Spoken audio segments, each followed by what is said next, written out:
Hi guys! Okay, so today I'll be doing my makeup. Stop it. Get some help. Welcome to my vlog. Damn! Okay, so this is my pouch of makeup. And nadalitahan ako makeup. So, ta. First things first is the primer. Hindi siya ang pinakauna. Actually, hindi siya ang pinakauna dyan. Okay, mabuta pag skincare and everything. But, I don't have those.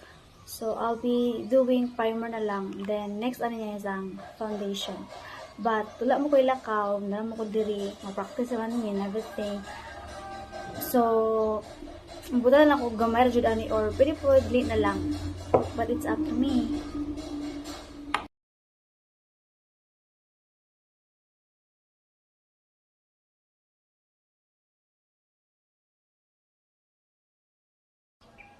Now, after the primer, you'll be doing next is imusang ipa-dry up yung skin. Haning ka after that, you will be putting foundation, then using this,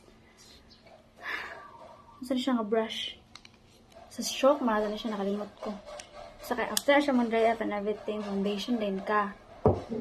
From BLK Cosmetics, the shade of Toes. Okay, ito man ko, so Toes ang gamiton.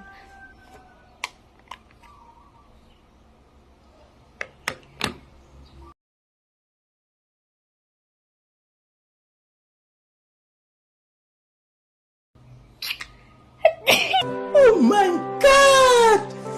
Wow!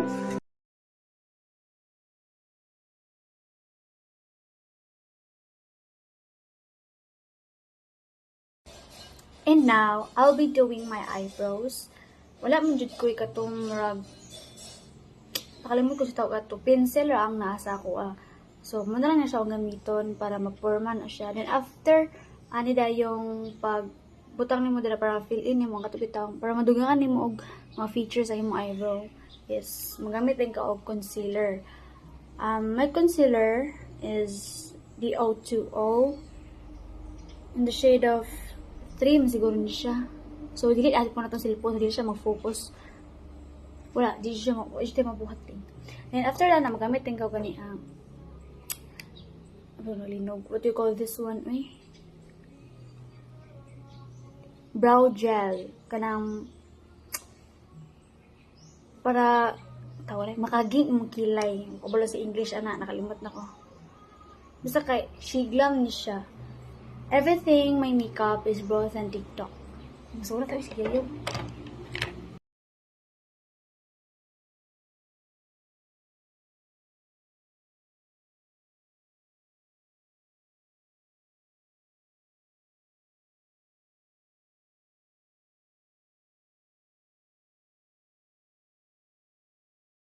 So, wala pa na siya na perma, no? Next, ano na yun is, mabata na rin tawag. Again, concealer. Para, imo na yung ma-arc or ma-form ang imuhang eyebrow.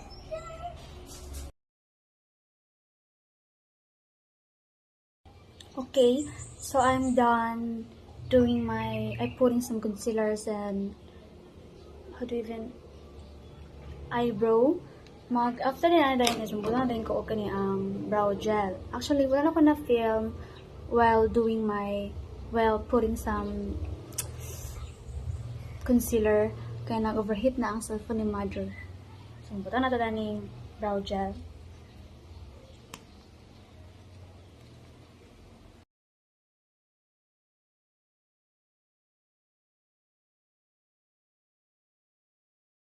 And now that I'm done with my eyebrows, the next one that I will do is putting some blush. Blush on. Pagdinig na ito na ganun kay sumurta ni og si Kwan. Sasa girl.